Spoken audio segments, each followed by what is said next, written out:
ভয়ে বুকটা দুরফর করছে নুহার। প্রচণ্ড আতঙ্কে সারা শরীর অবশ হয়ে আসছে যেন। আজ নাকি তার বিয়ে, অথচ এই কথাটা সে মাত্র জেনেছে। দাদুর অসুস্থতার জন্য জন্মের পর এই প্রথমবার সে দাদু বাড়িতে এসেছে। বড় চাচা রৌফ মীরের সাথে কোনো একটা কারণবশত প্রচণ্ড ঝগড়ার থেকে ঘর ছেড়েছিল। তার বাবা ফায়েজ মীর, রৌফ মীরের একমাত্র ছেলে আহির ইবনান মীর এর সাথে নুহার বিয়ে ঠিক করেছে সবাই, কারণ এটা তার দাদুর শেষ ইচ্ছা। আর সেই মতেই আয়োজন চলছে সকাল থেকে। প্রচণ্ড বিস্ময় আর আতঙ্কের মাঝে নুহার বিয়েটাও হয়ে গেল। আপাতত বাহিরের ঘরে বসিয়ে রাখা হয়েছে তাকে। নুহার বুকটা ডিপ ডিপ করতে লাগলো। ছেলেটা কেমন সে একবার চোখে দেখাও দেখেনি, কিন্তু সময় গড়াতে লাগলো আহির এলো না। এরই মাঝে খবর এলো আহির বাড়ি থেকে পালিয়েছে। হ্যাঁ, সেই রাতে বাড়ি থেকে পালানো 18 বছর বয়সী সদ্য কৈশোরে পা রাখা আহির। আর আজ দীর্ঘ 7 বছর পর সে তার পরিচিত সেই বাড়িটার সামনে দাঁড়িয়ে। মীর মসজিদ বাড়ির ল্যাম্পপ্লেটে চোখ রেখে ভাবনায় ডুবে গেল আহির। পাশ থেকে সালমান তার কাঁধে আলতো করে হাত রেখে বলল, কি রে আহির, এটাই তো তোর বাড়ি? আহির চমকে উঠল। সালমান ওর বিদেশি বন্ধু। নিজেকে সামলে নিয়ে মাথা নাড়ল আহির। বোঝালো এইটাই তার বাড়ি। সালমান সন্দিহান চোখে চেয়ে বলল, তাহলে ভেতরে যাচ্ছিস না কেন? যাই আগে, তারপর যা হবে দেখা যাবে। আহির সম্মতি প্রকাশ করলো। গেটে দাঁড়ানো দারোয়ানকে তার নাম বলতে তিনি অবশ্যই চিনলেন না। আহিরদের দাঁড়াতে বলে সে বাড়ির ভেতরে চলে গেল কাউকে ডাকতে। সালমান দাঁড়িয়ে দাঁড়িয়ে অস্থির হচ্ছিল। কিছু বলার আগেই খেয়াল করলো বাড়ির মধ্যে থেকে সিকিউরিটি গার্ড লোকটার আগেই একজন মধ্যবয়স্ক নারী ছুটে আসছেন। তার চোখে মুখে উচ্ছ্বাস। দরজার কাছে এসে থমকে দাঁড়িয়ে গেলেন তিনি। সিকিউরিটি গার্ড তড়িৎ পায়ে এসে মুহূর্তে দরজা খুলে দিল। সামনে থাকা মহিলাটাকে দেখে পায়ের সমস্ত শক্তি মুহূর্তে লোপ পেল আহিরের। অশ্রুসিক্ত চোখে অপলক দৃষ্টিতে তাকিয়ে থাকা নারীটি আর কেউ নয়, তার জন্মদাত্রী জননী আরিফা। দরজার কাছে দাঁড়িয়ে থাকা ছেলেটিকে দেখে বিস্ময়, আনন্দ আর অভিমান একসাথে ভর করল আরিফার মুখে। 7 বছরের দীর্ঘ প্রতীক্ষার অবসানে চোখ ভরে উঠল অশ্রুতে। অতল স্নেহের নোনা জলে ঝাপসা হয়ে গেল তার দৃষ্টিপথ। তার মনে হলো এ যেন কোনো পরিচিত স্বপ্ন, যা তিনি গত কয়েক বছরে অসংখ্যবার দেখেছেন। তবে কয়েক বছর পূর্বে যে রোগা ছিপছিপে গড়নের জাগরা চুলের কিশোরটাকে দেখেছিলেন, তার বদলে আজ দরজার সামনে দাঁড়িয়েছে এক পরিণত পুরুষ। প্রায় 6 ফুট লম্বা দেহ, প্রশস্ত কাঁধ, দৃঢ় বক্ষ, মুখ জুড়ে হালকা দাড়ি ছায়া, সব মিলে এক নতুন রূপে ফুটে উঠেছে সে। তার কিশোর সুলভ সরলতা মুছে গিয়ে জায়গা নিয়েছে প্রাপ্তবয়স্ক পুরুষের গাম্ভীর্য। তবু একজন মা কি কখনো তার সন্তানকে চিনতে ভুল করতে পারে? না, কখনোই না। এক মুহূর্ত দেরি না করে আরিফা বেগম ছুটে গেলেন ছেলের দিকে। চোখের কোণে জমে থাকা অশ্রু আর বাধা মানল না। কাঁপা কাঁপা হাতখানা আহিরের গালে ছুঁয়ে দিয়ে আদর মাখা কণ্ঠে বললেন, আহিল, আমার বাবু, তুই সত্যি ফিরে এসেছিস সোনা। আহির গম্ভীর এক দীর্ঘ শ্বাস ফেলল। বুকের ভেতর জমে থাকা 6 বছরের ভার যেন সেই নিঃশ্বাসে বাইরে বেরিয়ে এলো। মুহূর্তে সেই মায়ের বুকে মুখ লুকিয়ে শক্ত করে জড়িয়ে ধরল। পুরুষের দৃঢ় চোখ বেদ করে তপ্ত অশ্রুর ফোঁটা গড়িয়ে পড়ল তার গাল বেয়ে। সময়ের সঞ্চিত যন্ত্রণা, অনুতাপ আর অভিমান সব যেন গলে যাচ্ছে সেই অশ্রুর স্রোতে। মা ছেলের মিলিত কান্নায় ভিজে উঠল সময়টা। আরিফা ওদের উপরের গেস্ট রুমে বিশ্রামের জন্য রেখে চলে গেলেন। ফ্রেশ হয়ে বেশ কিছুক্ষণ বসে থাকার পর আহির নিজের মধ্যে একটা অস্থিরতা অনুভব করলো। সালমান আহিরের চিনন্ত মুখটা খেয়াল করে বলল, কি রে আহির, তাকে তো দেখলাম না। হু ইস সি। আহির বুড়কুচকে চাইল, কার কথা বলছিস? তোর বউ, মানে আমার ভাবি। আর কার কথা বলবো? আচ্ছা, তার আবার বিয়ে হয়ে যায়নি তো?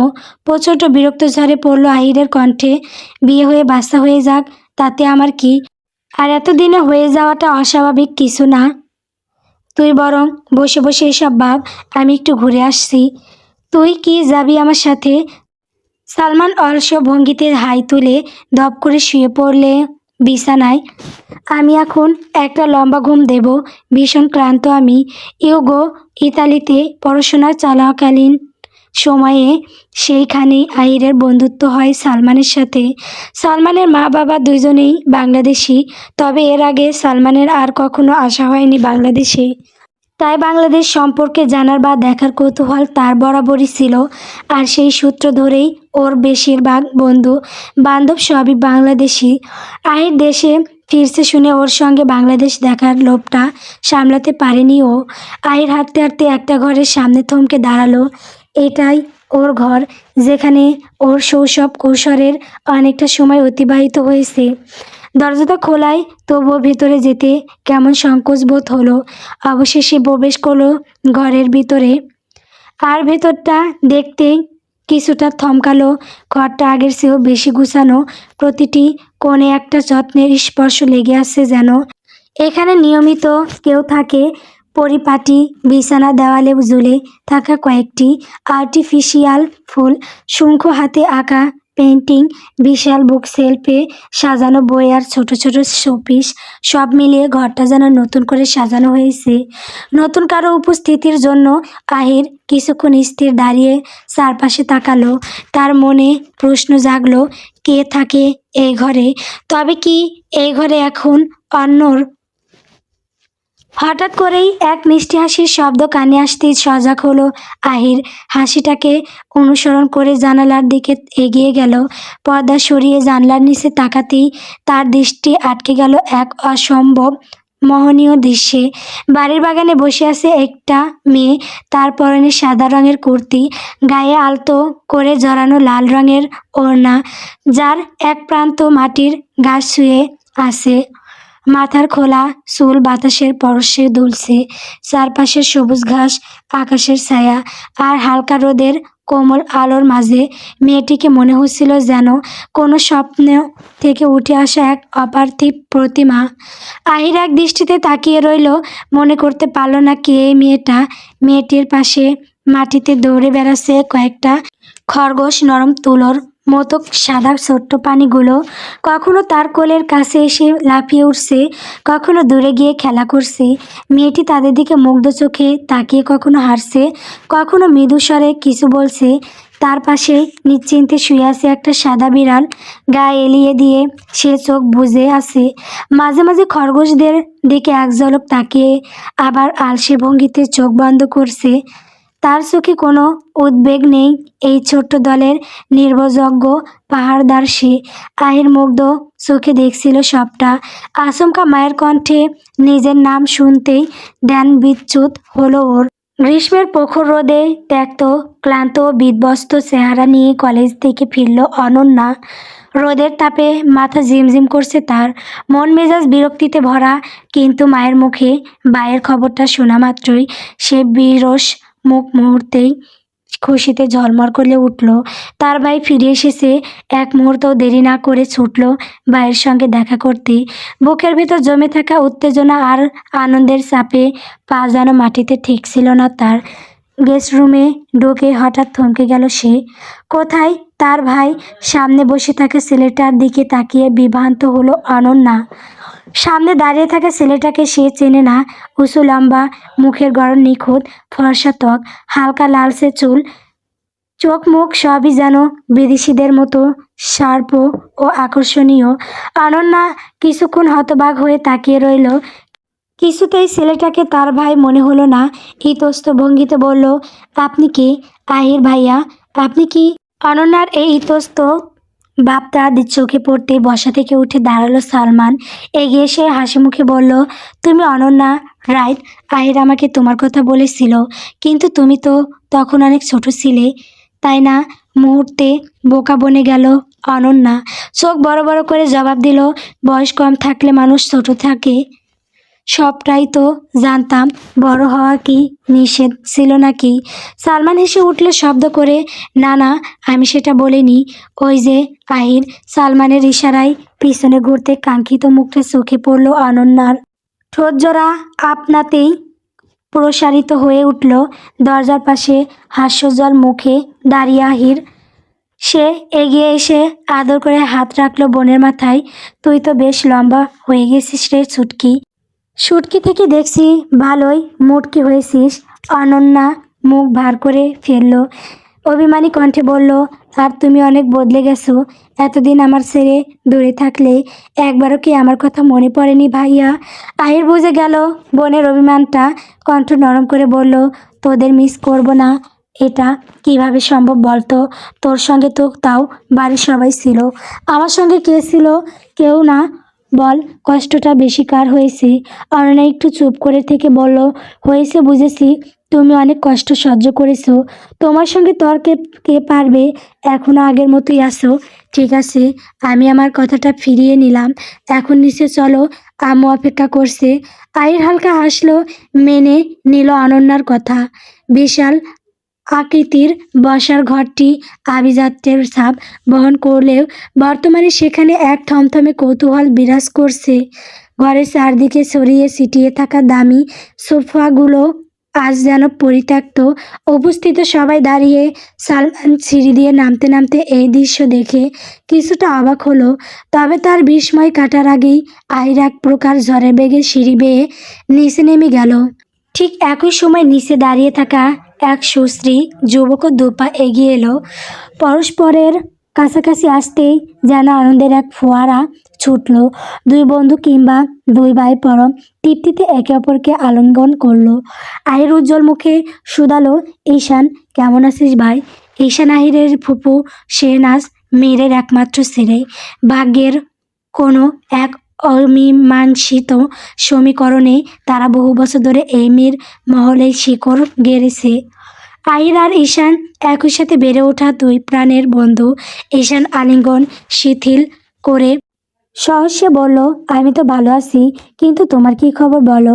অবশেষে তাহলে ফিরলে? আহির মৃদু হাসিতে মাথা নাড়ল, কিন্তু তাদের এই আবেগঘন মুহূর্তটি দীর্ঘস্থায়ী হতে দিল না সালমান।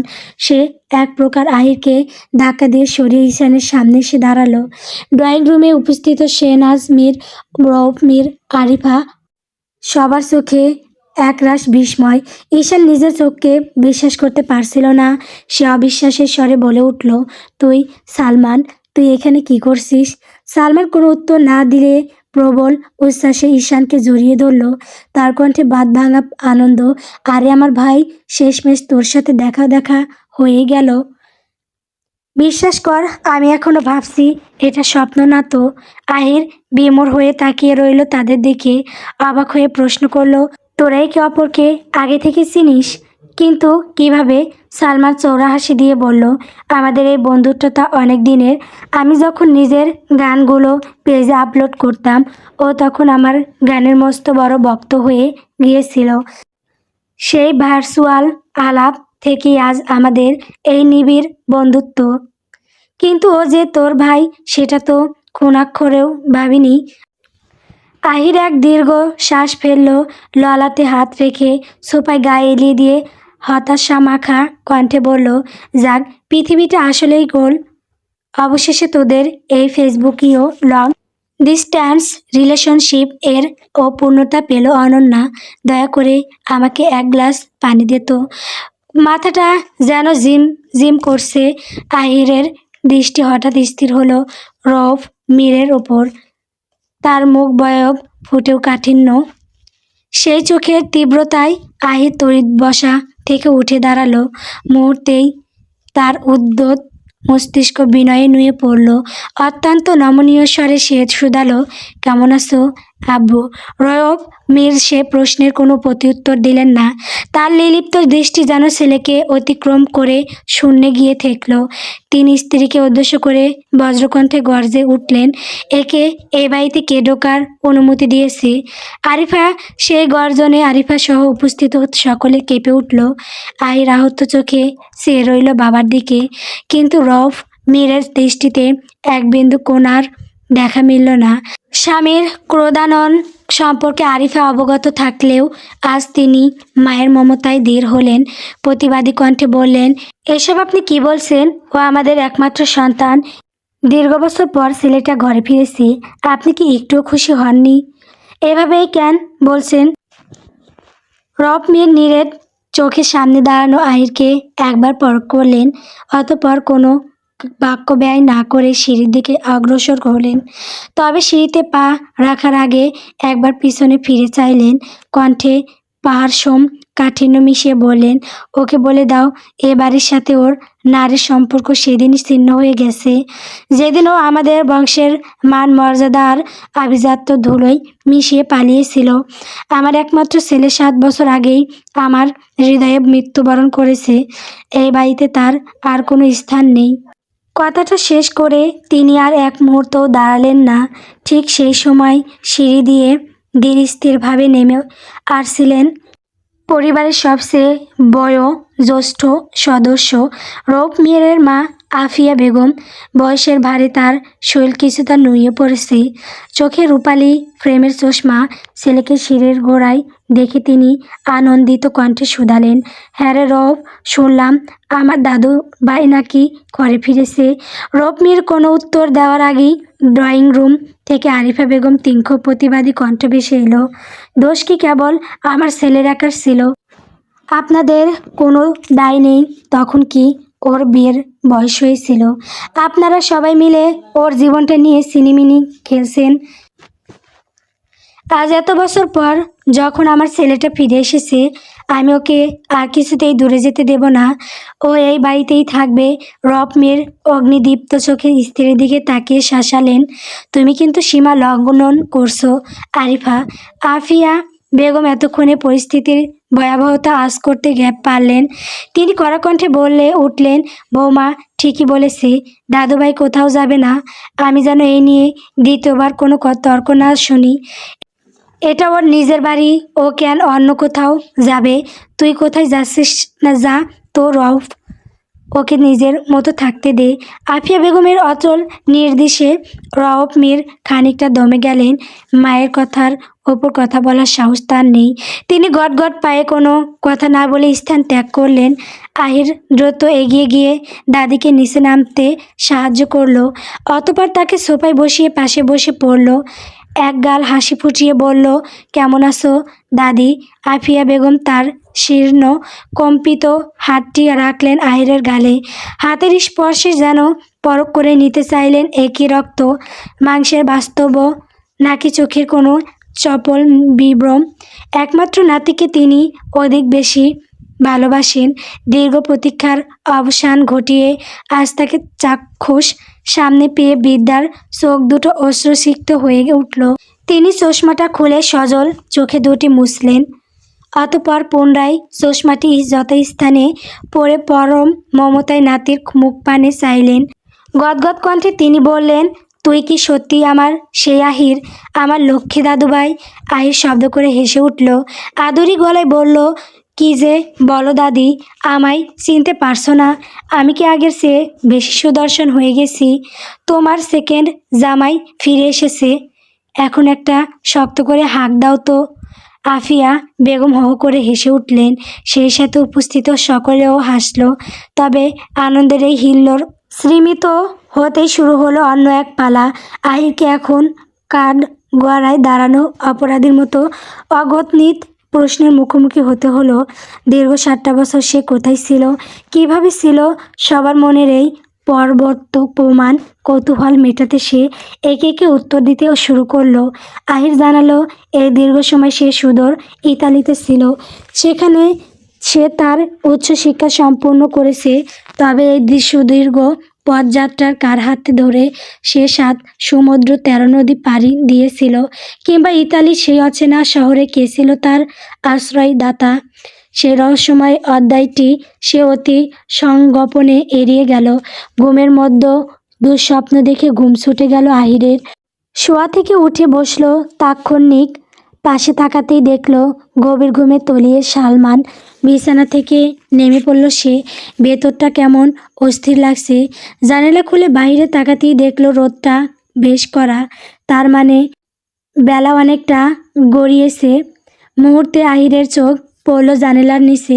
বাগানের এই অংশটাই নানান ধরনের ফুল গাছ। সেই গাছের পরিচর্যার কাজে ব্যস্ত কেউ।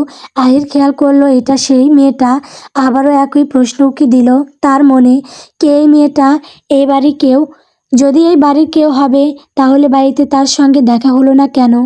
বারবার তাকে বাড়ির বাগানেই কেন পাওয়া যায়? আহির উপর থেকে পর্যবেক্ষণ করতে লাগলো মেয়েটাকে। আচমকা কাঁধে কারো হাতে স্পর্শ পেতেই চমকে উঠে পিছনে তাকালো। আহিরের এমন ভয় পাওয়াতে বেশ ঘাবড়ালো সালমান। অবাক হয়ে বলল, এমন করছিস কেন? যেন ভূত পেত দেখে নিয়েছিস। আর এমন এক দৃষ্টিতে মনোযোগ দিয়ে কি বা দেখছিলিস? আহির তড়িৎ পায়ে সরে এলো জানলার কাছ থেকে। সামান্য হেসে বলল, তেমন কিছু না, বাগানের গাছপালা আর কি। তুই যখন উঠে পড়েছিস চল নিচে, নাস্তা করবি, তারপর দুজনে ঘুরতে বের হব। তোকে আমার বেস্ট ফ্রেন্ডের কথা বলছিলাম, মনে আছে? ওর বাড়িতে যাব, ওর সাথে দেখা করতে। সালমান সম্মতিসূচক মৃদু মাথা নাড়ল। আহিরের সাথে বেরিয়ে পড়লো ঘর থেকে। বেশ উৎসাহী ভঙ্গিতে আবারও জিজ্ঞেস করলো, আহির তাকে তো দেখলাম না। আহির ভালো করে বুঝলো সালমানের কথার মানে। বিরক্ত ও হলো খানিক। ছেলেটাও নাসরবান্দা, এক কথা বারবার বলে খোঁসাবে। সালমান সিঁড়ি দিয়ে উল্টো হয়ে নামছে। তার দৃষ্টি আহিরের মুখে, মিটি মিটি হাসছে। আহির সাবধান করে বলল, তুই সোজা হয়ে চল, নয়তো উপর থেকে সোজা নিচে যাবি, অতঃপর আবার উপরে, এত উপরে যে আর কখনো নামতে পারবি না। তাছাড়া কি এক প্রশ্ন বারবার করছিস? সে যদি এই বাড়িতে থাকতো তাহলে কি এতক্ষণে তুই দেখতে না? সত্যি বলতে তার কথা জানার ইচ্ছে আমার যে ইচ্ছে হচ্ছে না, এটা বললে মিথ্যা বলা হবে। সালমান আবার মৃদু মাথা নাড়ল। সিঁড়ির শেষ প্রান্তে এসে পিছনে কারো উপস্থিতি টের পেল সালমান। তাড়াহুড়োতে ঘুরে তাকাতে গিয়ে পা ফসকালো। নিজের ভারসাম্য বজায় রাখতে ধরল আহিরকে। এতে হলো হিতে বিপরীত। সালমান সোজা দাঁড়ালেও ভারসাম্য হারালো আহির। সালমানের পিছনে থাকা মেয়েটাকে সহ পড়ল নিচে। পড়ার আগে নিজের একটা হাত রাখলো মেয়েটার মাথার নিচে। এতে করে তার মাথাটা আঘাত থেকে বাঁচাতে পারলেও আহিরের সম্পূর্ণ ভর গিয়ে পড়ল তার উপর। আহির মাথা তুলে দৃষ্টিপাত করলো মেয়েটার মুখে। খোলা কেশরাশি এলোমেলো হয়ে পড়ে আছে তার মুখ জুড়ে। আতঙ্কে চোখ দুটো খোলেনি তখনও। কুঁচকানো বউ জোড়া মুখে সামান্য মাটিও লেগে আছে।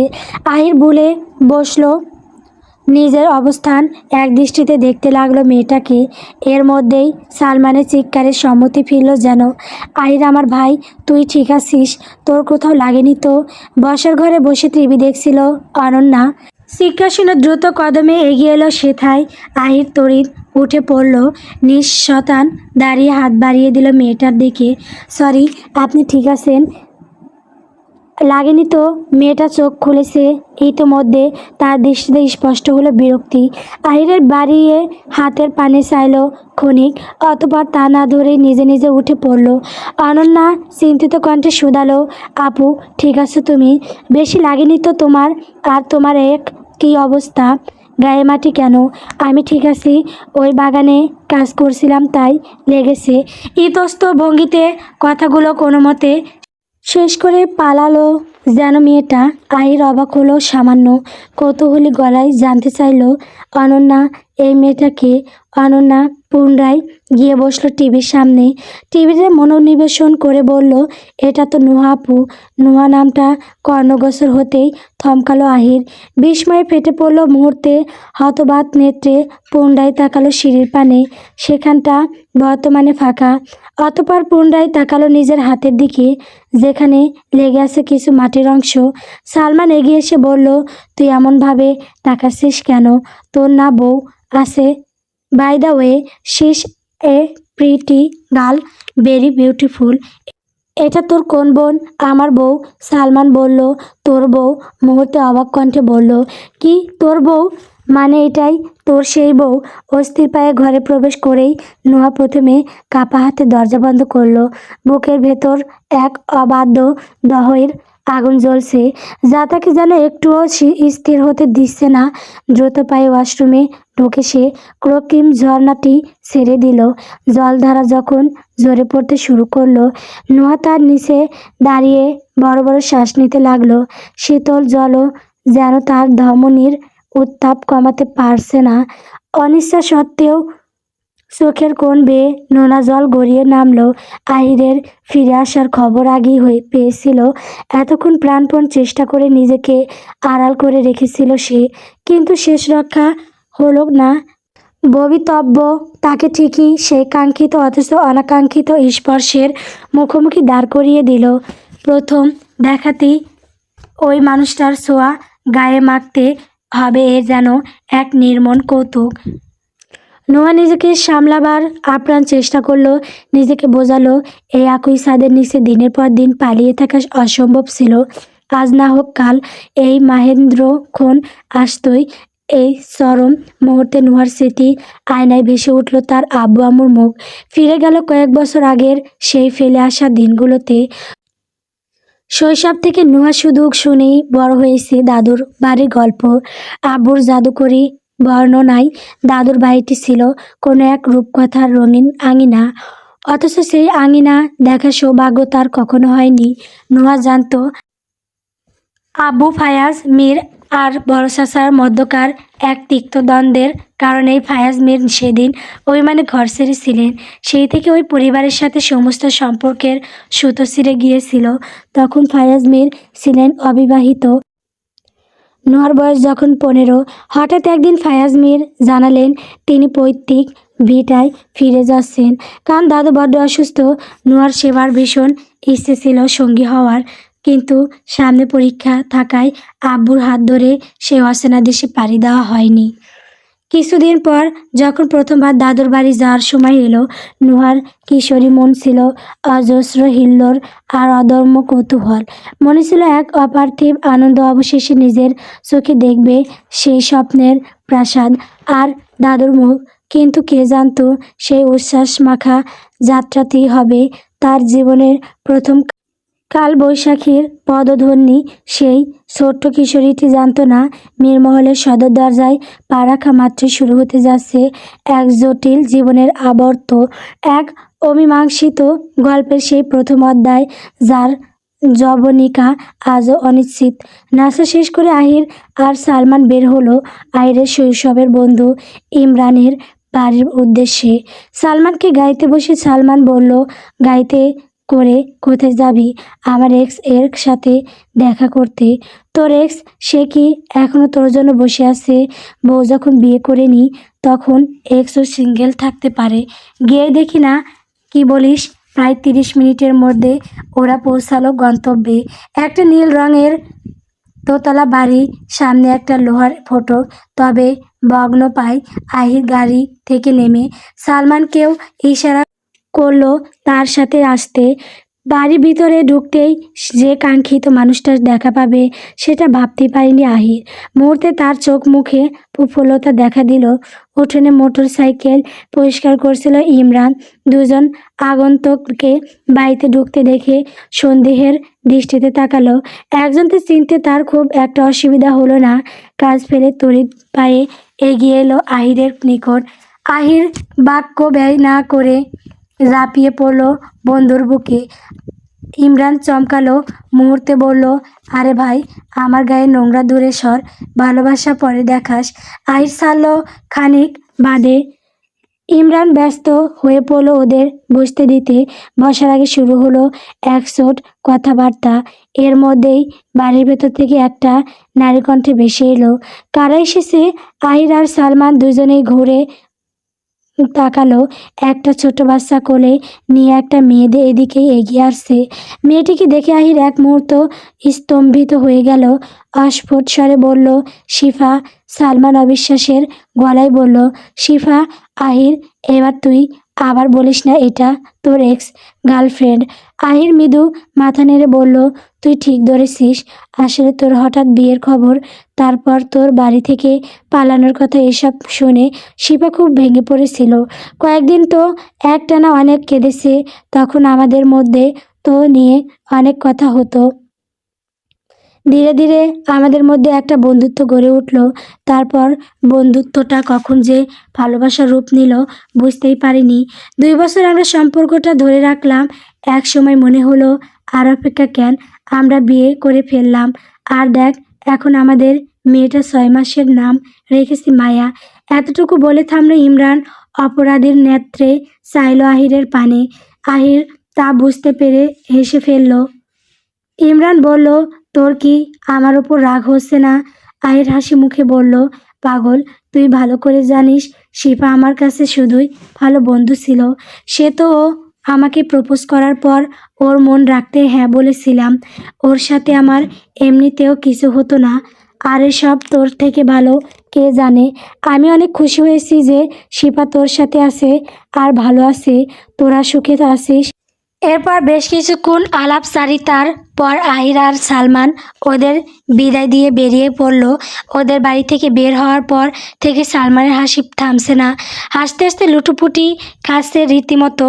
আহির বিরক্ত নেত্রে চাইতেই সালমান কৌতুক পূর্ণ গলায় বলল, কান্দিস না ভাই, আমি তোর কষ্টটা বুঝতে পারছি।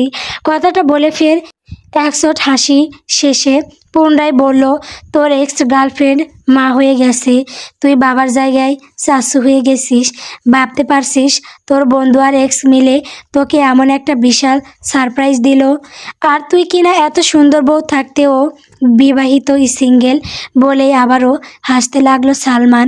এতক্ষণ হাসি চেপে চুপচাপ বসে থাকতে যে কষ্টটা হয়েছে সেটা সে ছাড়া আর কেউ জানে না। এখন ইচ্ছে মতো হাসবে। আহির কিছু বলল না, সোজা গাড়িতে উঠে বসলো।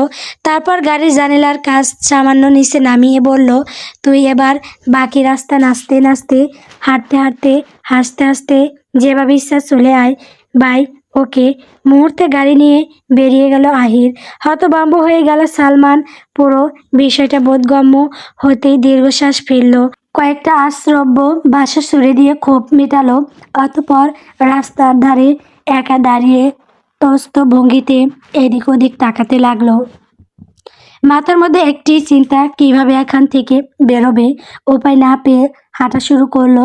ঠিক সেই মুহূর্তে দূর থেকে সাদা রঙের একটা গাড়িকে এগিয়ে আসতে দেখলো। গাড়িটি কাছে আসতেই সে দ্রুত হাতে নেড়ে থামার ইশারা করলো। গাড়িটা থামলো। সালমান জানলার কাছে গিয়ে দেখলো গাড়িটা সম্পূর্ণ ফাঁকা, শুধু ড্রাইভার হিসাবে একটা ছেলে বসা। তাকে বলল, ভাই একটু লিফট দেবেন, আমি ভীষণ বিপদে পড়েছি। এখানে একটা গাড়ি তো দূরের কথা, সাইকেলও পাচ্ছি না। ছেলেটা একটু চিন্তা ভাবনা পরে বলল, ঠিক আছে আসুন। সালমান গাড়ির সিটে গায়ে এলিয়ে দিয়ে কেবল একটি স্বস্তির নিঃশ্বাস ফেলেছিল, কিন্তু সেই স্বস্তি দীর্ঘস্থায়ী হওয়ার সুযোগ পেল না। আকস্মিক এক তীব্র বেক্রের কর্কশ শব্দে চারপাশ থেকে কেঁপে উঠল। সালমান ধক করে উঠা বুক নিয়ে সামনে তাকিয়ে দেখলে এক তরুণী রাস্তার মাঝখানে আছাড় খেয়ে পড়ে আছে। চালকের অসতর্কতার সালমানের মেজাজ মুহূর্তেই চড়ে গেল। সে কড়া গলায় চেঁচিয়ে উঠল, আরে ভাই সাবধানে, কি করলেন এটা? আর একটু হলেই তো লোক ত্যাগ করতে হতো। ততক্ষণে মেয়েটি রাস্তা থেকে উঠে দাঁড়িয়েছে। পরনের কাপড়ে লেগে থাকা ধুলো যাতে যাতে সে অগ্নিশর্মা হয়ে গাড়ির দিকে তাকালো। রাগে কাঁপতে থাকা কণ্ঠে বলল, লনসেন্স, গাড়ি চালাতে জানেন না নাকি দিনের বেলা মানুষ খুনের পরিকল্পনা করেছেন? রমণীর তীক্ষ্ণ বাক্য বাণে সালমানের বিরক্তি এবার চরমে পৌঁছালো। সে গাড়ি থেকে নেমে দরজা হেলান দিয়ে দাঁড়ালো। তাচ্ছিল্যের সুরে বলল, এই যে ম্যাডাম, আপনি কোন দেশের মহামারী যে রাস্তার মাঝখান দিয়ে দিব্যি হেঁটে বেড়াচ্ছেন? মেয়েটি অস্ফুট স্বরে আওড়ালো, মহামারী বাই, বোধহয় মহারানী বলতে চেয়েছিলেন। গাড়ির ছেলেটা বলল। সালমান নির্বিকার চোটে ছুদালো, হ্যাঁ হ্যাঁ, ওই একই কথা মহারানী। রাস্তার মাঝখান দিয়ে হাঁটছেন কেন? এটা কি আপনার বাবার রাস্তা? মেয়েটি এবার তেজস্বী গলায় গর্জে উঠল, এটা আমার বাবার রাস্তা নয় ঠিকই, কিন্তু আপনি কোথাকার মহারাজা যে একটা জ্যান্ত মানুষ আপনার চোখে পড়ে না? নিজের ভুল স্বীকার করে একটা সরি তো বললেন না, উল্টো বেয়াদবি করছেন। আমি বেয়াদব? আর আপনি তখন থেকে যে মার্জিত ভাষায় কথা বলছেন তা তো দেখছি, মুখ দিয়ে তো কথা নয়, যেন তপ্ত সীসা বের হচ্ছে। মনে হচ্ছে রক্ত মাংসের মানুষ নন, আপনি আসলে মরুভূমির কোনো বিষাক্ত ক্যাকটাস। মেয়েটি অগ্নিদীপ্ত চোখের চাইল পাশে ধুলোয় লুটোপুটি খাওয়া তার মাঝারি সাইজের ব্যাগটা সজোরে টেনে নিল। অতঃপর তর্জনী উঁচিয়ে তেজি গলায় বলল, হ্যাঁ আমি না হয় ক্যাকটাস, তো আপনি কোথাকার গোলাপ? আপনার মতো অসভ্য লোকের সাথে বাকবিতণ্ডা করার রুচি আমার নেই। সেখানে মরতে যাচ্ছিলেন যান। সালমান তাচ্ছিল্যের হাসি হেসে বলল, হ্যাঁ আমিও তো আপনার অমৃত পানি শোনার জন্য একদম ব্যাকুল হয়ে আছি। সালমান গড়গড় করে গাড়িতে উঠে বসতেই চালক দ্রুত গতিতে গাড়ি ছুটে দিল। নিশি তখনও গা উঁচু করে দৃষ্টির আড়াল না হওয়া পর্যন্ত গাড়িটির দিকে তীক্ষ্ণ চোখে তাকিয়ে রইল। হাতটা বেশ খানিকটা চলে গেছে, সেখান থেকে লালচে রক্ত চুইয়ে পড়ছে। জ্বালা পোড়াটা সহ্য করা গেলেও ভেতরের রাগটা যেন কিছুতেই কমছে না। দাঁতে দাঁত চেপে সে বিড়বিড় করলো, অসভ্য, অশালীন, অভদ্র একটা লোক। আর যদি একবার সামনে পাই, সেদিন তোকে এমন শিক্ষা দেব যে অমিত্র মনে রাখবি। বসার ঘরে রওফ মীরের মুখোমুখি বসেছেন আফিয়া বেগম, সাথে শেহনাজ মীর আর আফিয়া ও উপস্থিত আফিয়া বেগম কিছুটা চিন্তিত কণ্ঠে বললেন, নুহা আর আহিরের ব্যাপারে কি ভেবেছিস? ও রব মীর শান্ত গলায় বললেন, দেখুন আম্মা, আমি উপরে উপরে যতই কঠোর হওয়ার বান করি, আহিরের ফিরে আসার আমি যে কতটা খুশি তা আমি জানি। ও আমার একমাত্র ছেলে। আমি চাই আপাতত এসব নিয়ে বেশি কথা না বলি, বরং পুরো বিষয়টাকে একটু সময় দেওয়াই ভালো। আহির নোহা দুজনেই এখন প্রাপ্তবয়স্ক, যথেষ্ট বুঝদার। আশা করি ওরা খুব দ্রুত নিজেদের সম্পর্কটা ঠিক করে নেবে।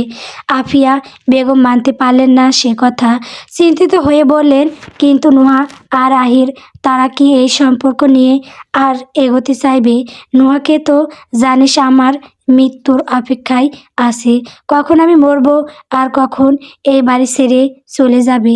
ওর মনে আহিরের জন্য যে রাগ বিদ্বেষ, তা ভুলে এত সহজে কি আহিরকে মেনে নেবে? বাড়ির সবাইকে ও ঘৃণা করলে, এটা তো সবাই জানিস। আহির মানলেও আমার মনে হয় না নোয়া এই বিয়েটা মেনে নেবে।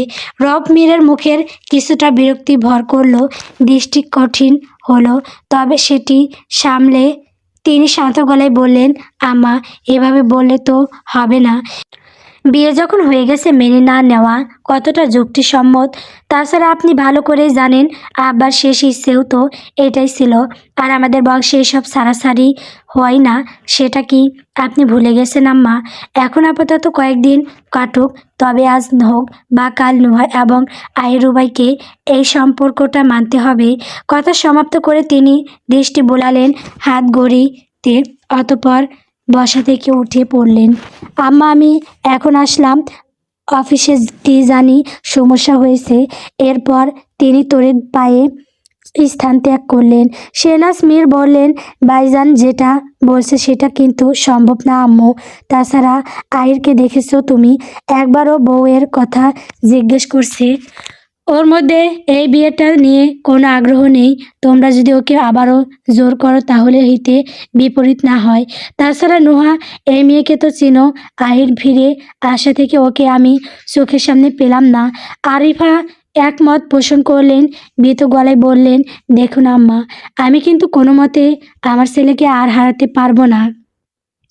তার থেকে আপনি ওদের দুজনকে মুখোমুখি দাঁড় করিয়ে জিজ্ঞেস করুন ওরা কি চায়। ডিভোর্স চাইলে তা করিয়ে দিন। দমকের স্বরে আফিয়া বেগম বললেন, বোকার মতো কথা বলো না বৌমা, তুমি ভালো করেই জানো এই বিয়েটা মেনে নিয়ে সংসার করাটাই ওদের জন্য শ্রেয় হবে। মেয়েটা এত বছর অনেক কিছু সহ্য করেছে, আর নতুন করে ওর জীবনে আমি কোনো ঝামেলা চাই না। এর মধ্যেই আহিরকে তাদের নিকট আসতে দেখে চুপ করে গেলেন আফিয়া বেগম। আরিফা বসা থেকে উঠে রান্নাঘরে চলে গেলেন, শেহনাজ উঠে রান্নাঘরে চলে গেল, শেহনাজ মীরও উঠে চলে গেলেন সেখান থেকে। আহির এসে বসলো দাদির পাশে, তার মুখ ভঙ্গি গম্ভীর। আফিয়া বেগম বললেন, কি হয়েছে দাদু, তোকে চিন্তিত দেখাচ্ছে কেন? আহির বলল, আসলে আমার সাথে আমার যে বন্ধু এসেছিল ও বাইরে আছে, এখনো ফিরছে না কেন বুঝতেছি না। এতক্ষণে তো চলে আসার কথা ছিল। কথা শেষ করে আহির খেয়াল করলো আফিয়া বেগমকে চিন্তিত দেখাচ্ছে। কোনো বিষয় নিয়ে বিচলিত তিনি। আহির মৃদু হেসে বলল, তোমার কি হয়েছে বলো তো, কি এত ভাবছো?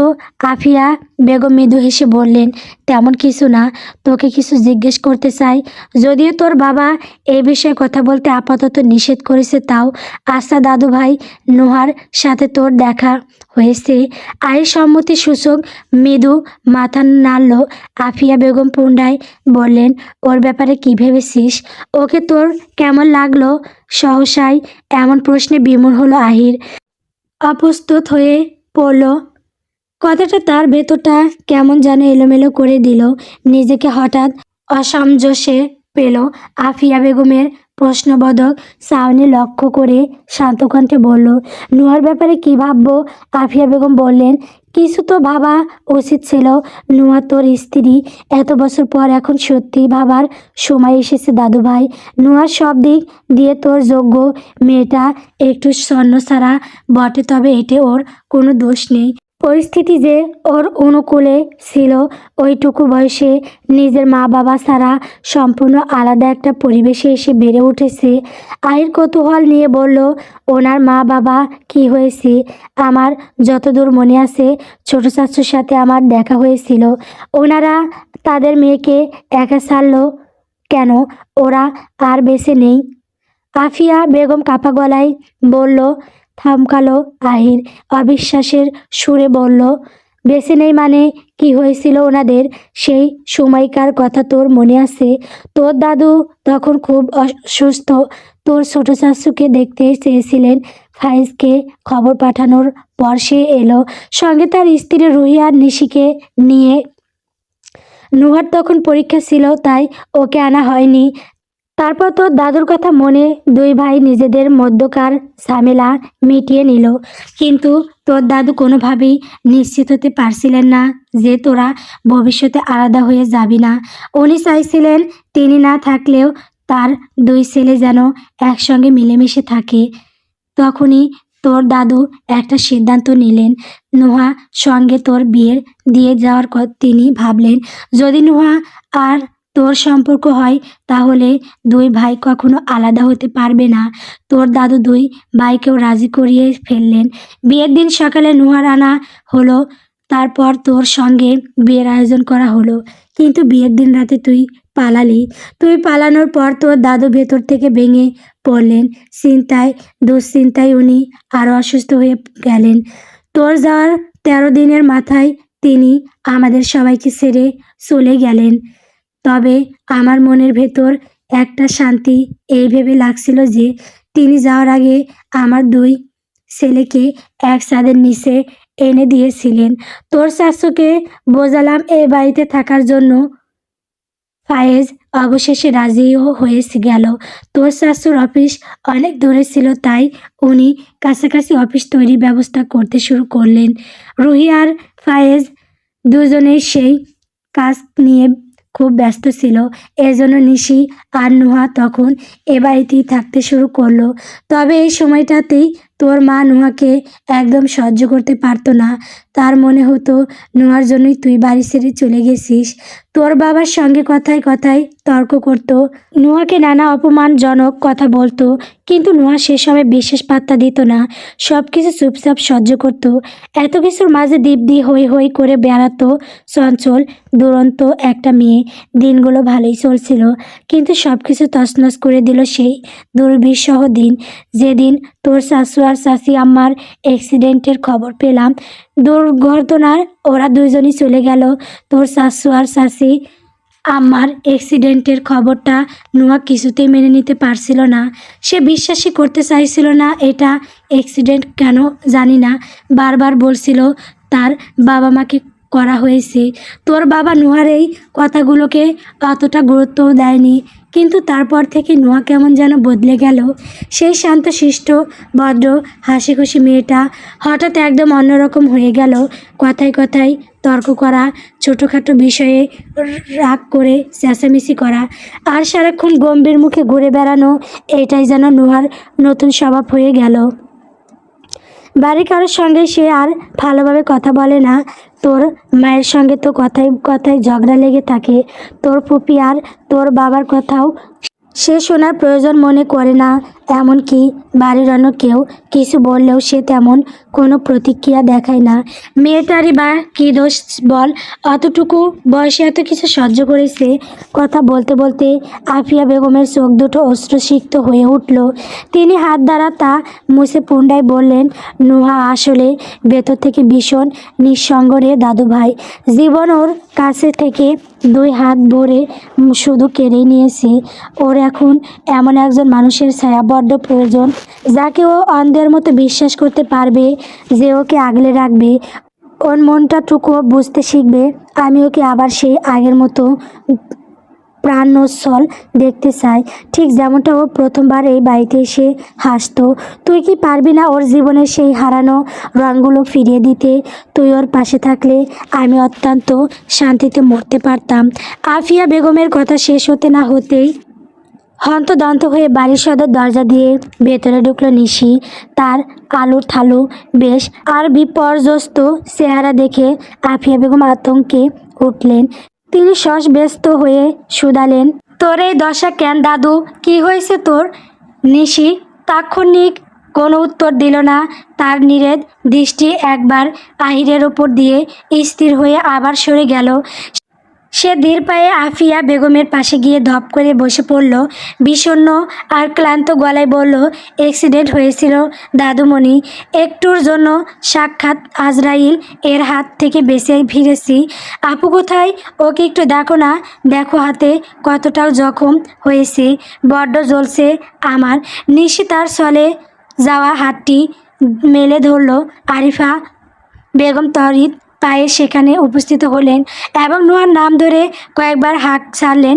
নোয়া ততক্ষণে সিঁড়ি দিয়ে নিচে নেমে এসেছে। আহির খেয়াল করলো নোয়া নামলেও তার দৃষ্টি একবারের জন্য আহিরের দিকে নিবদ্ধ হলো না, যেন সে ইচ্ছাকৃতভাবেই আহিরকে এড়িয়ে চলল। নোয়া শান্ত মুখে নিশির পাশে বসে অত্যন্ত মনোযোগ দিয়ে বোনের ক্ষত বিক্ষত হাতটি পর্যবেক্ষণ করতে লাগলো। বোনের সান্নিধ্য পেয়ে নিশির অভিমান যেন বাঁধ ভেঙে গেল। সে ডুগরে কেঁদে উঠে বলল, খুব কষ্ট হচ্ছে রে আপু, ভীষণ জ্বলছে।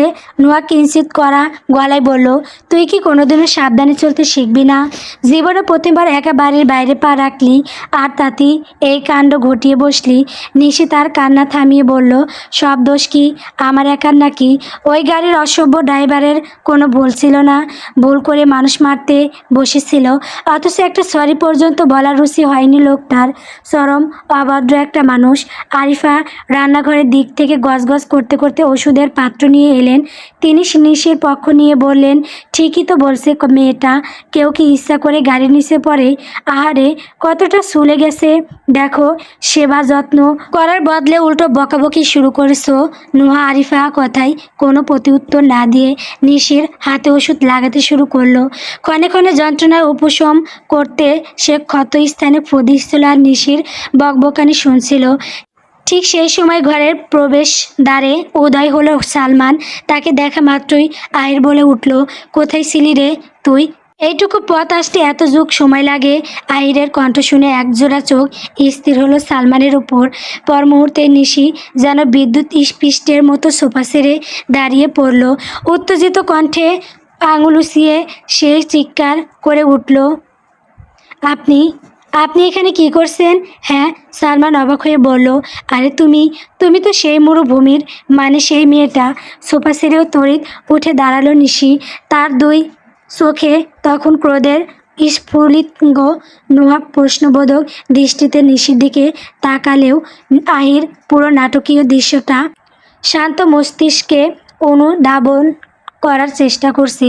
নিশির আগে চোটে ফুঁসতে ফুঁসতে সালমানের দিকে আঙুল উঁচিয়ে কড়া গলায় বলল, রাস্তায় আপনাকে দেখেই আমি বুঝে গিয়েছিলাম আপনি কতটা অসভ্য আর ইতর শ্রেণীর লোক। শেষমেশ আপনি আমার পিছু নিতে নিতে আমার ড্রয়িং রুম অবধি পৌঁছে গেলেন। স্পর্ধা তো কম নয় আপনার।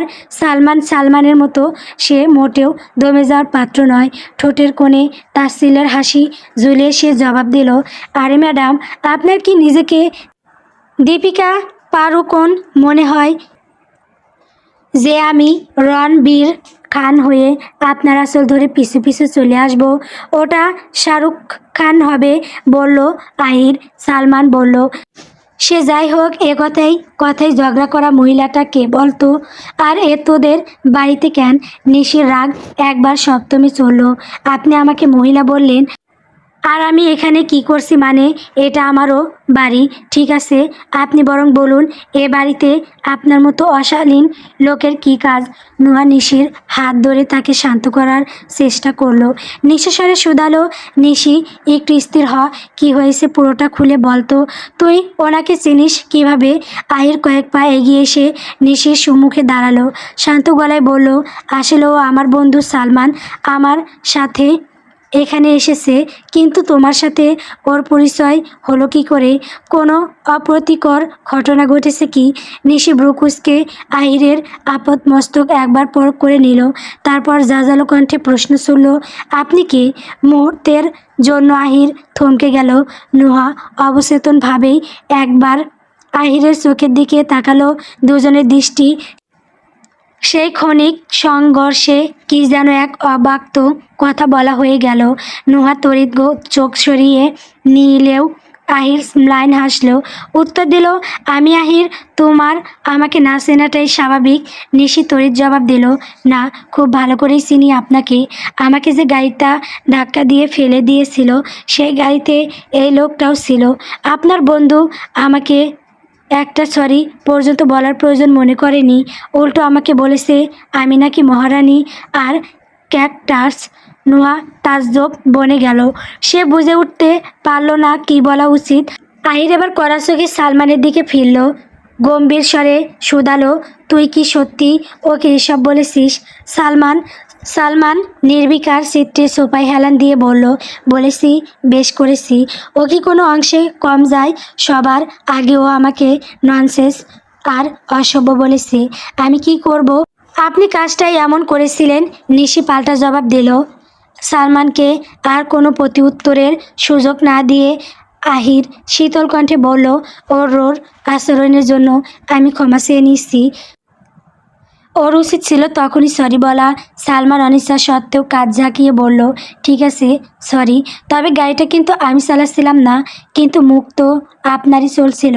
নিশির তড়িৎ উত্তর। নুহা বলল, অনেক হয়েছে নিশি, উনি যখন সরি বলেছেন তখন বিষয়টার এখানেই ইতি টান। এখন ওপরে চল, একটু বিশ্রাম নিবি। নুহা নিশিকে নিয়ে সিঁড়ি দিয়ে ওপরে চলে গেল। সালমান খেয়াল করলো আহির তেরসরা চোখে তাকিয়ে মিটি হাসছে। ওরা দৃষ্টির আড়াল হতেই সে হাসি যেন আরও চওড়া হলো।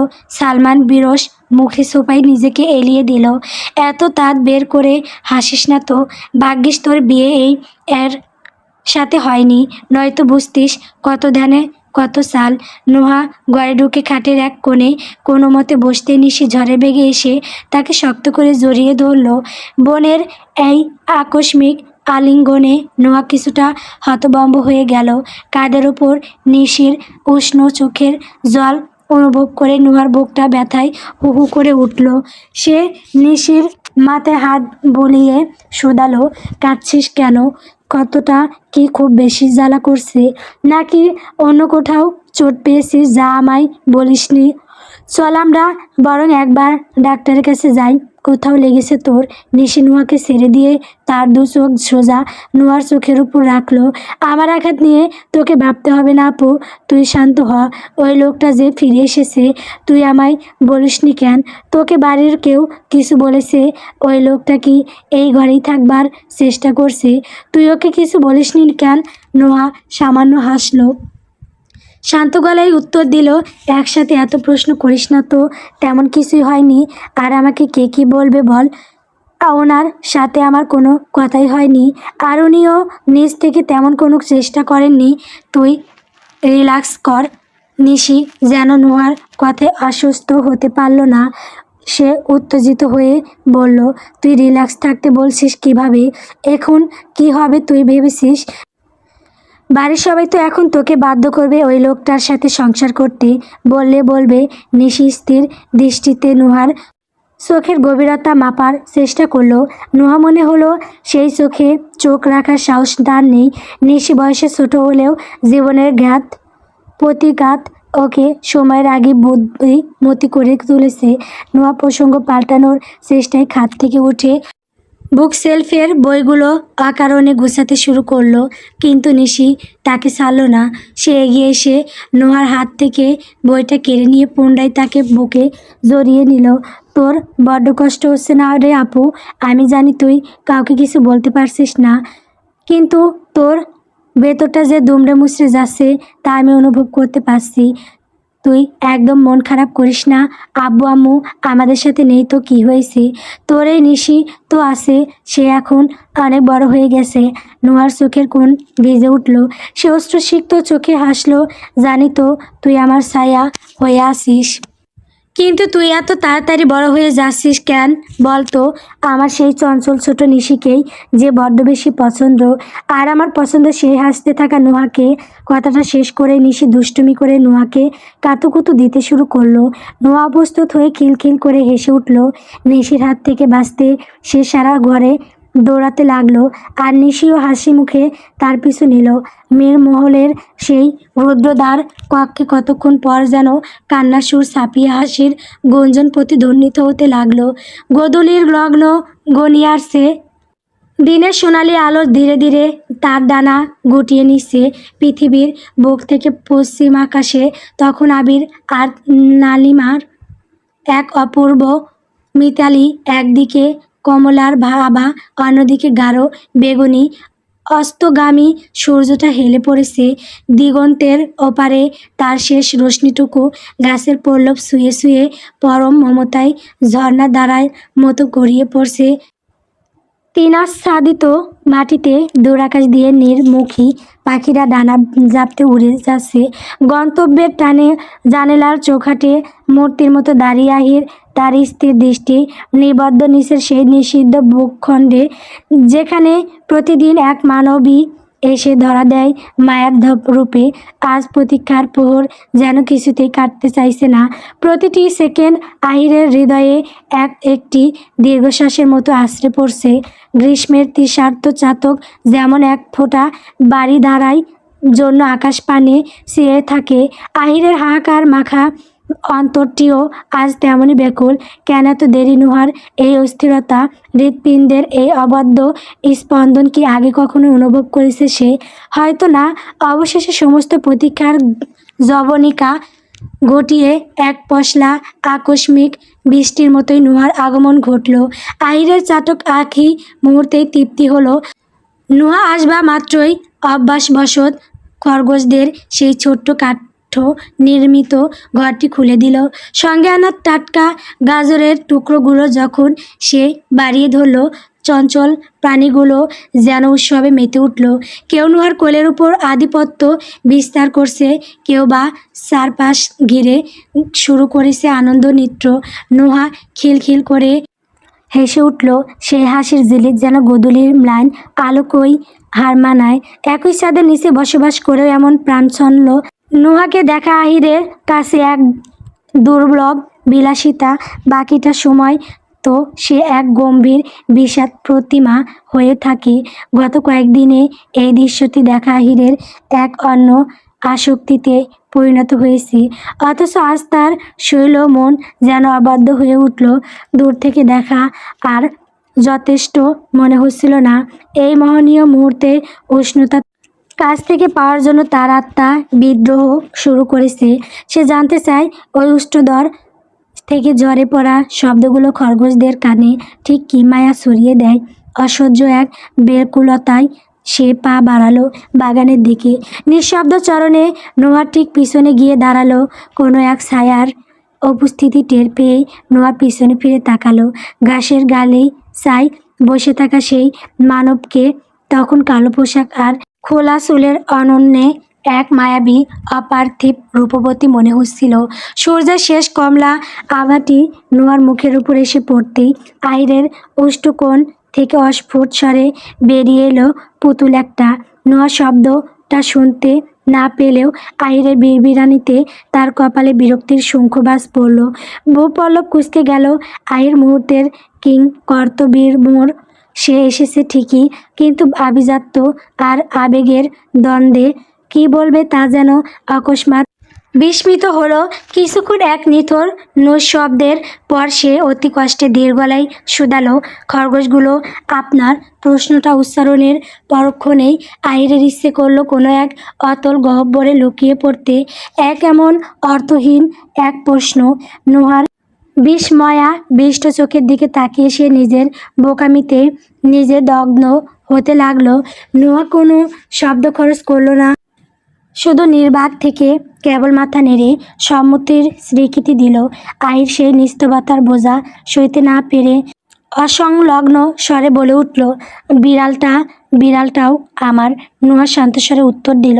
আহির একটু থতমত খেয়ে বলল, আপনার, সে তো বুঝলাম, কিন্তু বিড়ালটার চোট পেল কিভাবে? নোহা কিছুটা অবাক হয়ে পাশে বসে থাকা বিড়ালটির দিকে তাকাতেই আতঙ্কে উঠল। রক্তিম ধারা বিড়ালটির কোমল লোম ছাপিয়ে ঘাসের ওপর গড়িয়ে পড়ছে। নোহা তড়িঘড়ি করে ওকে কোলে তুলে নিল। ব্যথিত চোখে পরখ করলো গভীর ক্ষতটি। যন্ত্রণা কাতর প্রাণীটিকে নিয়ে সে দ্রুত বাড়ির দিকে পা বাড়াতে উদ্যত হতেই আহিরের ভেতরটা ফের বিস্মৃত হয়ে উঠল। নোয়াকে আরও কিছুক্ষণ নিজের চোখের সামনে আগলে রাখার প্রবল তৃষ্ণা ওকে অস্থির করে তুলল। কোনো উপায় না পেয়ে সে হুট করে বলে ফেলল, আপনি বোধহয় সেদিন নিশির মতোই আমাকে চিনতে পারেননি। উচ্চারণ করার পরক্ষণেই আহিরের নিজের কাছেই প্রশ্নটা চরম অযৌক্তিক মনে হলো। এই মুহূর্তে নোয়ার প্রতিটি খরগোশের নাম জিজ্ঞেস করা কিংবা তাদের গায়ের বর্ণ নিয়ে আলোচনা করাও বোধহয় এর চেয়ে বেশি স্বাভাবিক হতো। নোয়া ঘাড় ঘুরিয়ে তার পূর্ণ দৃষ্টি নিবদ্ধ করলো আহিরের উপর।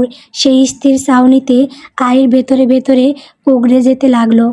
এক অদ্ভুত অস্থিরতা তাকে আষ্টেপৃষ্ঠে জড়িয়ে ধরল। নোয়া অত্যন্ত ধীর স্থির কণ্ঠে বলল, আমি আপনাকে সিঁড়িতে দেখা হওয়ায় দিনই চিনে ফেলেছিলাম। কথাটা শোনার সাথে সাথেই আহিরের হৃদয়ে যেন সহস্র প্রজাপতি দানা ঝাপটাতে শুরু করলো। সে তার বউকে না চিনলে ও তার অর্ধাঙ্গিনী তাকে চিনতে পেরেছে। তার মানে আজও সে স্মৃতির মণিকোঠায় অম্লিন একরাশ ভালো লাগালে নিয়ে সে কিছুটা উচ্ছ্বসিত কণ্ঠে শুধালো, আপনি সত্যি আমাকে চিনতে পেরেছিলেন? কিন্তু কিভাবে সম্ভব হলো? নোয়া বলল, আপনার ঘরে আপনার যে বিশাল এক ছবি ছিল, ওটা তো আমি টেনে হিঁচড়ে বাইরে ফেলে দিয়েছিলাম। তাই আপনার অবয়ব ভুলে যাওয়া আমার পক্ষে কঠিন। ওটা নিয়ে আপনার আম্মা কি ভীষণ রাগ না করেছিলেন। শেষমেশ তিনি নিজেই ওটা সযত্নে কোথাও লুকিয়ে রেখেছেন। তৎক্ষণাৎ আহিরের মুখছবি সমস্ত দীপ্তি যেন শরতের মেঘের আড়ালে ঢাকা পড়ল। এক নিমেষেই আনন্দের রেশটুকু মিলিয়ে গিয়ে সেখানে মলিনতা বাসা বাঁধল। নোহা তার বিষণ্ণতা গাঢ় না করে ঠান্ডা গলায় বলল, আপনার কি আর কিছু বলার আছে? আমাকে এখনই যেতে হবে। দেখছেন না শেরুর পায়ে চোট লেগেছে, ওকে ওষুধ দিতে হবে। আহির নিজেকে সামলে নিয়ে ম্লান হাসলো। আসলে আমার ঘরে একটা গিটার ছিল, আমি ফিরে আসার পর ওটা কোথাও খুঁজে পাচ্ছি না। আপনি যেহেতু এখন ওই ঘরেই থাকেন, আপনি কি জানেন ওটা কোথায়? আমার দাদু ওটা আমায় দিয়েছিলেন। নোয়া কিছুটা ভাবুক ভঙ্গিতে ক্ষণিক নীরব থেকে বলল, হ্যাঁ, একটা গিটার তো ছিল, কিন্তু ওই যে রাস্তা দিয়ে ভাঙাড়িওয়ালারা হাঁক ডাক দিয়ে যায় না, আমি ওটা ওদের কাছে কেজি ধরে বিক্রি করে দিয়েছি। আহির যেন আকাশ থেকে পড়ল। নোয়ার চোখের মণি তখন একদম স্বাভাবিক ও নিঃসংকোচ। এক বিন্দু মিথ্যার রেশ সেখানে নেই। আহিরের ভেতরটা হাহাকার করে উঠল। সে অত্যন্ত আহত স্বরে বলল, তাই বলে আপনি ওটা ভাঙাড়ির কাছে বিক্রি করে দিলেন? একটা আস্ত বাদ্যযন্ত্র ভেঙে ফেলতে আপনার সামান্যতম দ্বিধা হলো না? নুহা নির্বিকার কণ্ঠে জবাব দিল, ওটা তো আর আমি নিজ হাতে ভাঙিনি। যিনি কিনেছেন তিনি হাতুড়ি দিয়ে পিটিয়ে ওটা তছনছ করে দিলেন। তারপর ওজন করে আমাকে সামান্য কিছু টাকা দিলেন। সেই টাকাটুকু বোধ হয় আমি কোনো এক ভিখারিকে দান করে দিয়েছি। ঠিক মনে নেই। আহির নিস্তেজ গলায় কোনো মতে বলল, ভালোই করেছেন, দান করা তো সোয়াবের কাজ। তা তো ঠিক। আসলে আমি স্বপ্নেও ভাবিনি যে আপনি পুনরায় এখানে ফিরবেন। কয়েক বছর আগে আপনার কথা মনে পড়লেই নিয়মিত দোয়া করতাম, অন্তত মরার আগে যেন জীবনে একবার আপনার দেখা পাই। আহির প্রবল কৌতূহল নিয়ে জানতে চাইল, আর সেটা কেন? যাতে আপনাকে নিজ হাতে মারতে পারি। কথাটা এক নিঃশ্বাসে বলে নুহাকে বেশ স্বতঃস্ফূর্ত দেখালো। ঠিক সেই মুহূর্তে সালমান সেখানে এসে উপস্থিত হলো। চোখে মুখে একরাশ উচ্ছ্বাস। বলল, হ্যালো, আমি সালমান, আহিরের বন্ধু। নুহা মৃদু হেসে প্রতি উত্তরে বলল, আমি নুহা, আপনার বন্ধুর কয়েক বছর আগের ফেলে যাওয়া বা জোরপূর্বক হয়ে যাওয়া বউ। কথাটি বলে সে আর এক মুহূর্ত সময় অপচয় করল না, চলে গেল সেখান থেকে। সালমান তখনও পাথরের মতো বিমূঢ় হয়ে আছে। আহির নুহার প্রস্থান পথের দিকে তাকিয়ে বিড়বিড় করে বলল, আমি তো ভেবেছিলাম বড় জোর আগুন, এ তো দেখছি জীবন্ত এক আগ্নেয়গিরি। সালমান ভ্রু কুঁচকে শুধালো, তুই কি নুহার কথা বলছিস? ভাবি বল। সালমান হো করে হেসে উঠল। আহির বিরক্ত হয়ে তাকালো। হাসির মতো কিছু বলেছি আমি? ভাবি? তার মানে তুইও শেষমেশ কপুকাত? ভাবি তো প্রথম দিনেই তোর হৃদয়ের 12টা বাজিয়ে দিয়েছে। আমি তো ভাবতেই পারছি না তোর মতো লোকের এই অবস্থা। আহির সালমানের চপলতায় কিছু বলতে গিয়েও নিজেকে সংবরণ করলো। এখন মুখ খোলার মানেই এই ছেলের কাছে আরও হাসি পাত্র হওয়া। সে গটগট করে বাড়ির দিকে হাঁটা দিল।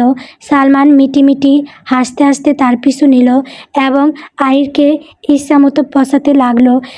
ইতোমধ্যে অতিবাহিত হয়েছে আরও কয়েকদিন। সময়টা সন্ধ্যা। রউফ মীর বসেছেন বাসার ঘরে, এক কাপ গরম গরম চা তার হাতে। আফিয়া বেগম এসে বসলেন তার পাশে। বয়সের কারণে একা একা সিঁড়ি দিয়ে ওঠানামা করতে পারেন না তিনি। বেশিরভাগ সময় তাই নিজের ঘরেই থাকেন। রউফ মীরের আদেশে শেহনাজ মীর তাকে নিয়ে এসেছে। বাড়ির বাকিরাও একে একে উপস্থিত হলো। অনুপস্থিত শুধু নুহা। রউফ মীর সবাইকে একেবার চোখ মিলে দেখে নিয়ে বললেন, অনন্যা, যা নুহা আপুকে ডেকে নিয়ে আয়, আমার জরুরি কথা আছে। বল, আমি ডেকেছি। অনন্যা বাধ্য মেয়ের মতো মাথা নেড়ে চলে গেল। আহির বার কয়েক বাবার মনোভাব বোঝার চেষ্টা করেও সফল হলো না। মনের কৌতূহল দমাতে না পেরে জিজ্ঞেস করে ফেলল, আব্বু কি হয়েছে? তোমাকে চিন্তিত লাগছে। রউফ মীর মুখ তুলে চাইলেন আহিরের পানে। তেমন প্রতিক্রিয়া না দেখিয়ে চায়ের কাপটা তুলে নিলেন, চুমুক বসালেন তাতে।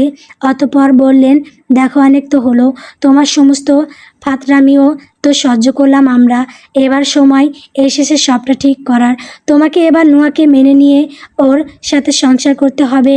আর তাতে যদি তোমার কোনো আপত্তি থাকে তাহলেই পুনরায় তুমি এই বাড়ি ছাড়তে পারো, তবে শর্ত একটা, আর কখনো ফিরতে পারবে না।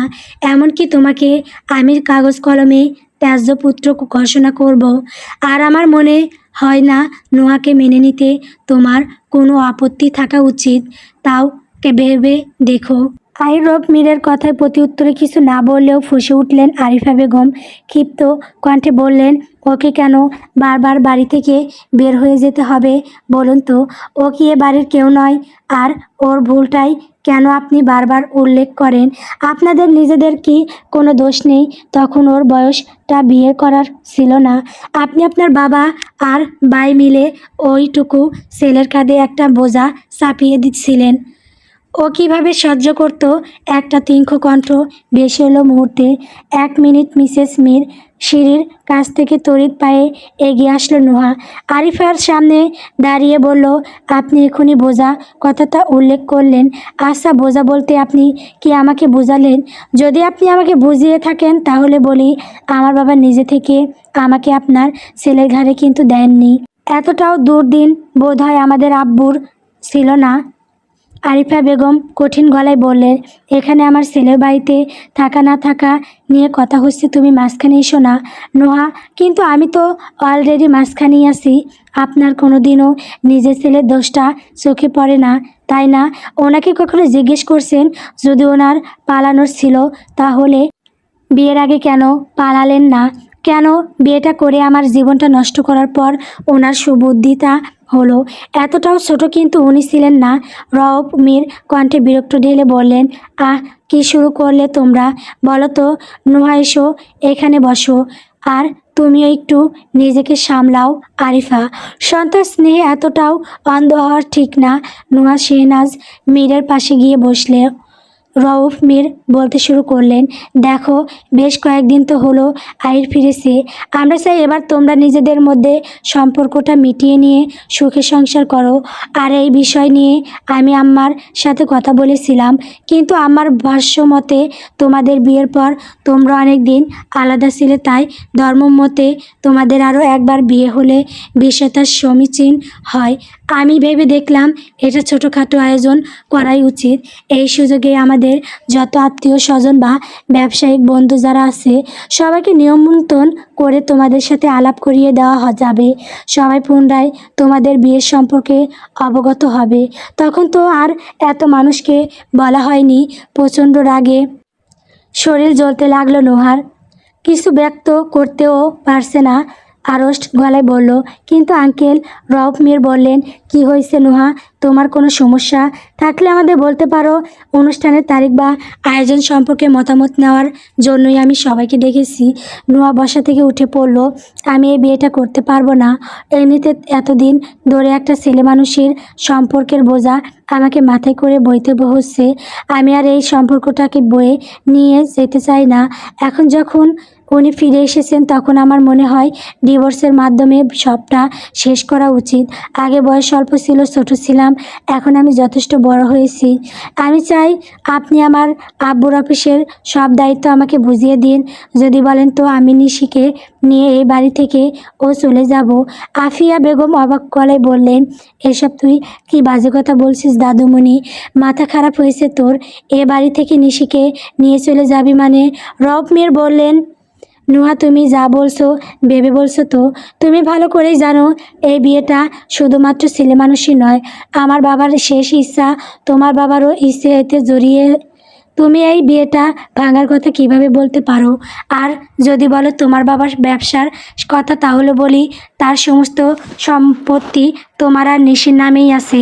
তোমার বাবার ব্যবসার যদি তুমি বসতেই চাও, সেটাও যখন খুশি বসতে পারো। তবে তোমার মনে হয় না এসব দায়িত্বের জন্য তুমি এখনও ছোট?